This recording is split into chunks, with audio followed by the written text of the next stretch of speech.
এখানে Kanaksar union BNP এবং অঙ্গ সংগঠনের উদ্যোগে যে আজকে কি বলবো যাই হোক বর্ধিত সভা আসলে অর্থ আমরা অনেকেই বুঝি না, অনেকেই জানি না। এইগুলি কিন্তু জানা উচিত, যেহেতু আমরা রাজনীতি করি। বর্ধিত সভা হয়ে যায় আমাদের জনসভা। বর্ধিত সভা আর থাকে না। এই পর্যন্ত ছয়টা হলো না, 6 নম্বর চলতেছে, হয়তো আরো 4টা পরে হবে।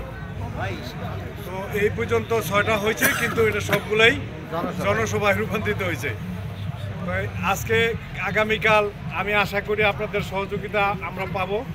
আপনারা বিভিন্ন ইউনিয়ন থেকে যারা আসছেন এখানে তাদেরকেও মানে ধন্যবাদ জানাই এবং প্রাণ ঢালা অভিনন্দন।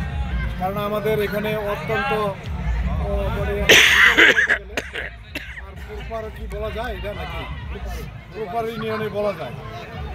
এই কারণে আপনারা বিভিন্ন ইউনিয়ন থেকে আসছেন, আমরা অভিনন্দন জানাই, ধন্যবাদ জানাই।